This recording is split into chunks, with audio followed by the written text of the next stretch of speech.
Hi there. So in this video, we're going to take a look at Django migrations. So I have Visual Studio Code open and one sample file that I'm not going to use for this video, but just I have opened that to show you some code examples. So the first thing that we are going to do is we're going to open terminal. Okay, you can use the terminal from your Windows and then Windows command prompt, or you can open for your respective operating system. Okay, so I'm on this dtemp directory. Here I'm going to call Django -admin, then start project, and then let's say Devnami Django.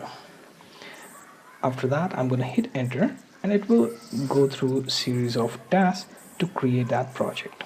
Okay, and then if it returns with blank prompt, that means the directory is created. Okay, let's take a look at that directory. Okay, so Devnami Django is created here. I have one manage.py file.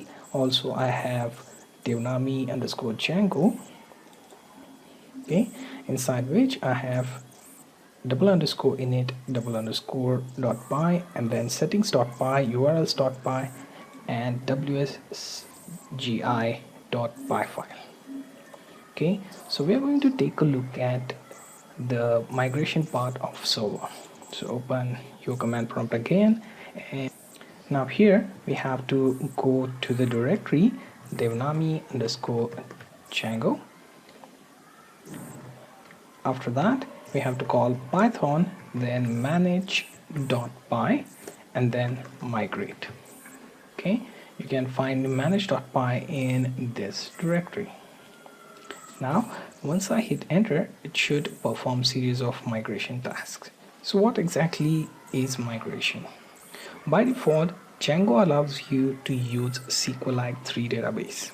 So if you don't have any database on your system, then you can make use of that. So for typical simple coding, you can make use of that before deploying you to the server where you're running live production website.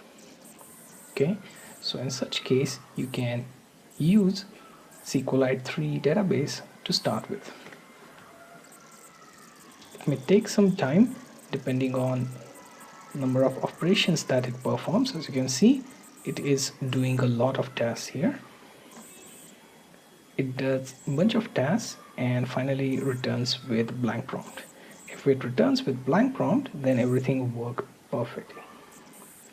And then if you come back here, you will find db.sqlite3 is created in that folder. Also, your Django folder has one more folder named pycache. Okay, and few other settings changed in URLs and settings that we will take a look at in another video. So you get the idea of how to migrate your Django project once you created it.